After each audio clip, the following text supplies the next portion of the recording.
नमस्कार दोस्तों।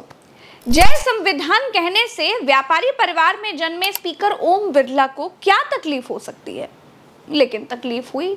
कांग्रेस सांसद शशि थरूर ने शपथ लेने के बाद जय संविधान कहा तो स्पीकर ओम बिरला ने उनको टोक दिया कि संविधान की शपथ तो ले ही रहे हैं, क्या संविधान की जय कहना संसद में गैर कानूनी है? ऐसा तो है नहीं भाई। यही बात कांग्रेस सांसद दीपेंद्र हुड्डा ने कही कि संविधान की जय कहने पर आपको आपत्ति नहीं होनी चाहिए। इसके बाद स्पीकर ओम बिरला ने बेहद अपमानजनक तरीके से कहा कि किस पर आपत्ति हो किस पर नहीं, सलाह मत दिया करो, चलो बैठ जाओ चुपचाप। I, Shashi Tharoor, having been elected a member of the House of the People, do swear in the name of God that I will bear true faith and allegiance to the Constitution of India as by law established, that I will uphold the sovereignty and integrity of India, and that I will faithfully discharge the duty upon which I am about to enter. Jai Hind, Jai Samvidhan.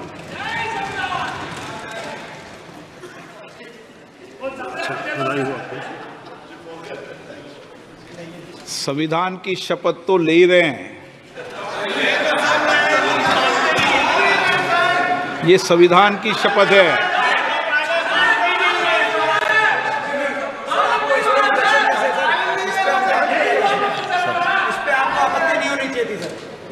किस पे आपत्ति नहीं हो, सलाह मत दिया करो, चलो बैठो।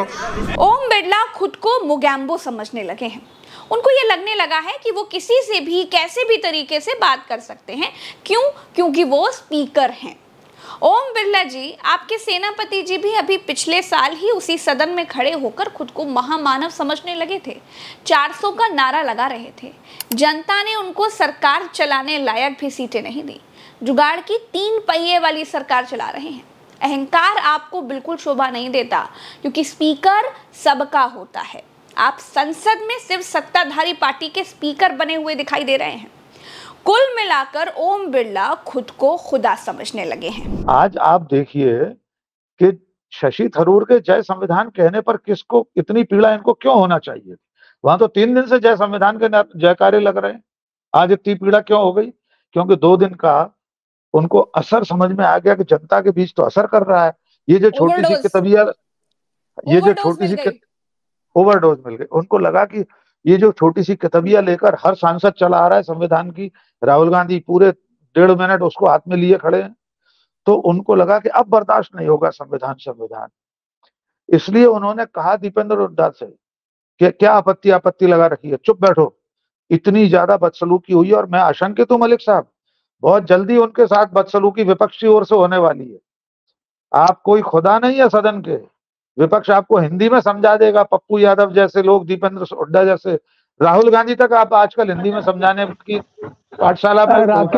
राकेश जी, राष्ट्रपति का अभिभाषण था और इसमें थोड़ा सा गरिमा का ध्यान रखते हुए जो पुराने लोग हैं वो इसमें इस तरह नहीं करते। अब आप कल के बाद देखिएगा कि पार्लियामेंट में आपको ऐसे ऐसे नजारे दिखेंगे। कई नए लोग आए जिनको संसद की गरिमा या संसद के नियम कायदे कानून पता ही नहीं है, और वो वहीं उठाकर पटक भी सकते हैं किसी को। इस तरह की हरकतें भी इस बार आपको दिखाई देंगी, हमें ऐसी संभावनाएं लग रही हैं।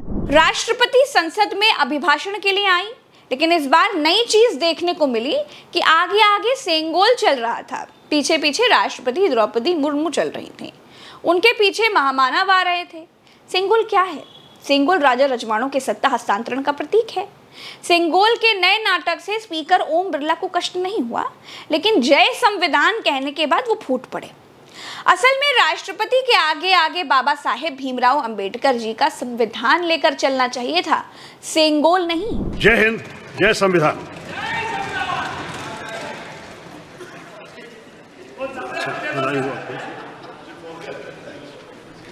संविधान की शपथ तो ले ही रहे हैं,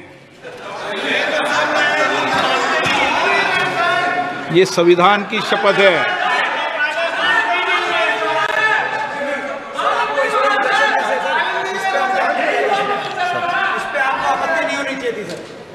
किस पे आपत्ति नहीं हो, सलाह मत दिया करो, चलो बैठो। दूसरी बात, अगर आप चाहे संगोल की करें, चाहे आप किसी भी चीज की बात करें, सरकार की कार्य प्रणाली में कोई भी बदलाव दिखाई नहीं दे रहा है। सरकार जो अपना एग्रेसिवपन दिखाना चाहती है वो उसमें पीछे नहीं हटना चाहती है। वो चाहती है कि जितने हम एग्रेसिव होंगे, जितना हम बढ़ चढ़ के चीजों को दिखाएंगे। आपने कल ही देखा होगा कि स्पीकर का व्यवहार किस प्रकार से बदल गया था और किस प्रकार से उन्होंने एक दो सांसदों को डांट के कहा था कि जब अध्यक्ष खड़े हो जाया करे तो आपको तुरंत बैठ जाना चाहिए और आने वाले 5 साल में मैं बार बार नहीं आपको समझाऊंगा। यानी कि वो मान चले हैं कि अब वो 5 साल के लिए स्पीकर हैं। तो ये जो इनके अंदर कहीं ना कहीं चीज बैठ गई है कि अब हम आ गए हैं और अगले 5 साल रहेंगे। तो ये इमरजेंसी की बात तो कर रहे हैं इंदिरा गांधी की, लेकिन वो घोषित इमरजेंसी थी और उस इमरजेंसी के परिणाम बहुत सारे रहे कि कांग्रेस को तुरंत सजा मिल गई, कांग्रेस फिर जीत के आ गई। कई बार कांग्रेस ने अंदर बाहर, सदन के अंदर बाहर माफी मांग ली, सब खत्म हो गया। वो 50 साल की चीज को याद कर रहे हैं, लेकिन अपनी जो है घोषित इमरजेंसी चल रही उस पर ना कोई बात करने को तैयार है, ना उसमें कोई बदलाव लाने को तैयार है। ये देखिए, शपथ लेते हुए सांसदों के पीछे जो ये छड़ी रखी हुई है, यही छड़ी सेंगोल है। ये यहाँ इसलिए है क्योंकि मोदी जी का मन कर गया कि इसे यहाँ पर रखना चाहिए, इसीलिए म्यूजियम से निकालकर इसे यहाँ पर रख दिया गया। मोदी जी का मन अगर संविधान के लिए इतना प्रफुल्लित होता, संविधान के लिए उनके मन में विचार कुलांचे मार रहे होते, तो यहाँ पर संविधान की बड़ी सी किताब रखी होती। लेकिन जिसकी रही भावना जैसी, प्रभु मूरत देखी तिन तैसी। इंडिया की तरफ से यह मांग कर दी गई है कि सेंगोल की जगह पर संविधान रखा जाए। स्पीकर ओम बिरला हेडमास्टर की तरह कल संसद में सदस्यों को ज्ञान दे रहे थे कि जब मैं खड़ा हो जाया करूं तो बैठ जाया करूं, 5 साल तक बार बार नहीं बताऊंगा। माननीय सदस्यगण, जब स्पीकर सीट से खड़ा हो जाता है तो मैं माननीय सदस्यों को अवगत कराना चाहता हूं, वह बैठ जाया करें। ये मैं पहली बार कह रहा हूं, मुझे 5 साल कहने का अवसर नहीं मिलना चाहिए। 5 साल तक सरकार टिक पाएगी या फिर नहीं, ये तो वक्त बताएगा। लेकिन बिरला जी दूसरों पर ज्ञान बड़ा झाड़ते हैं, खुद पर वही ज्ञान अप्लाई नहीं करते हैं। राष्ट्रगान हो रहा था, छपास के कीड़े ने ओम बिरला जी को ऐसा काटा कि चलते चलते राष्ट्रगान में आगे आकर खड़े हो गए। अरे भैया रुक जाते, राष्ट्रगान शुरू हो गया था तो पीछे ही खड़े रहते। एक फोटो और एक वीडियो कम बन जाता तो अखबार छपने से थोड़ी मना कर देता। लेकिन प्रेरणा कहां से मिल रही है वो तो आप जानते ही हैं दोस्तों। सुप्रिया श्रीनेट ने गिनकर बताया कि राष्ट्रपति के 51 मिनट के अभिभाषण के दौरान कैमरा जीवी लोग कैमरे से भी खूब खेले। नरेंद्र मोदी 73 बार दिखाए गए, नेता प्रतिपक्ष राहुल गांधी 6 बार दिखाए गए। कुल मिलाकर सरकार 108 बार दिखाई गई और विपक्ष 18 बार दिखाया गया। ये है संसद के भीतर बिना भेदभाव वाला रवैया। कल सबने मिलकर ओम बिरला को जो नसीहतें दी थी वो उन्होंने एक कान से सुनी और दूसरे कान से निकाल दी। दोस्तों, एक तरफ संसद में नरेंद्र मोदी जी की सरकार पहले ही सत्र में हिचकोले खा रही है, दूसरी तरफ बिहार में नीतीश और बीजेपी के बीच युद्ध चालू हो गया है। जी हाँ, बीजेपी की तरफ से अश्विनी चौबे ने बिल्कुल साफ कर दिया है कि बीजेपी बिहार में अपना मुख्यमंत्री चाहती है, अपनी सरकार चाहती है। एनडीए साथ रहे, उनके लिए बस यही काफी है कि भारतीय जनता पार्टी के नेतृत्व में एनडीए की सरकार बिहार में बननी चाहिए। हम पूर्ण बहुमत के साथ भारतीय जनता पार्टी अकेले अपने दम पर आए और एनडीए को भी, अपना सहयोगी दल को भी आगे बढ़ाए, ये हमारी मंशा है। एक बात बीजेपी ने बिल्कुल क्लियर कर दिया है कि बीजेपी बिहार में नीतीश कुमार को सीएम नहीं देखना चाहती। इस बार बिहार में साफ हो गया है कि बीजेपी बहुत ज्यादा समय तक नीतीश कुमार को ढोने के मूड में दिखाई नहीं दे रही है। बीजेपी को अगर बहुमत में आना है तो फिर 243 कुल सीटों में आधे से ज्यादा सीटों पर चुनाव लड़ना होगा।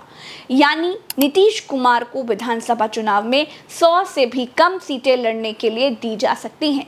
बिहार में बहुमत के लिए 122 सीटों की जरूरत होती है और अगर ऐसा हुआ तो नीतीश कुमार चुनाव लड़ने से पहले ही हार जाएंगे। लेकिन क्या ये नीतीश कुमार को मंजूर होगा?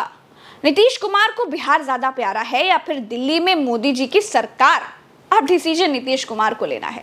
ग्रह दशा बता रही है कि 3 पहियों के भरोसे चल रही मोदी की सरकार दिल्ली में बहुत जल्द डगमगा सकती है। ये नीतीश कुमार जी अगर बिहार छोड़ देंगे तो वो पकड़ेंगे क्या?